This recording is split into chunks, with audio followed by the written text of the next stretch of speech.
কমলা গাছ সামনে। তো এই কমলা গাছ দেখে তো ভাই আমার অনেক কথা মনে হয়েছে। ঢাকা কৃষি বিশ্ববিদ্যালয়ে যখন আমি পড়তাম তখন এই পাকা পাকা কমলা হলুদ হয়ে থাকতো ভাই। দেন এই যে এই বাড়তে না, এটি ছোট ছোট, তো এটি বড় হয় নাই। এটি কেরম বড়? যখন ভাই বড় হইব এটি ভাই যখন বড় হইব অতনি বড় হইব। হ্যাঁ, আমি যখন কৃষি বিশ্ববিদ্যালয়ে হতাম তো এইগুলা নিয়ে আমি গবেষণা করতাম। এটা বেশি আনসারির মাঠে থাকে। হ্যাঁ, আনসারির থাকে, ঠিক আছে, সব জায়গায় পাওয়া যায়, সচরাচর পাওয়া যায়, কিন্তু এই গ্রাম অঞ্চলে পাওয়া যায় আমি জানি না। কিন্তু এখানে দিয়ে আমি যে আমার বাইরে বাড়িতে আসা দেখি তার বাড়িতে কমলা গাছ। এই দেখেন, এক গাছে এক ডালে 3টা কমলা জ্বালাইছে। এর মিষ্টি কিরম? এটি ভাই মধুলা আর মিষ্টি।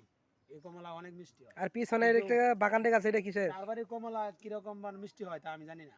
তার নাম কি আনসারি বাগানের? এই সাইফুল। আর এই দেখেন কত বেগুন, হ্যাঁ, মরিচ, কত রকমের তার বাড়িতে গাছ। ওই দেখেন একটা কমলা এই যে পাকে গেছে, না পাকে না, এটা মারা গেছে, এই কারণে হলুদ হয়ে গেছে। ওই যে তো গাছ দেখে আমার খুব ভালো হয়ে লাগছে।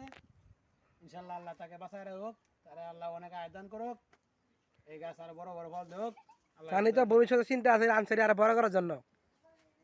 হ্যাঁ, তার ভাই সাইফুল ভাইয়ের কি এটা কি আরো বড় কি কিছু লাগাই নাকি, আর বড় গাছ গুছ কি হয় নাকি, আরো কি তার লাগানি চিন্তা ভাবনা দ্বারা আছে নাকি?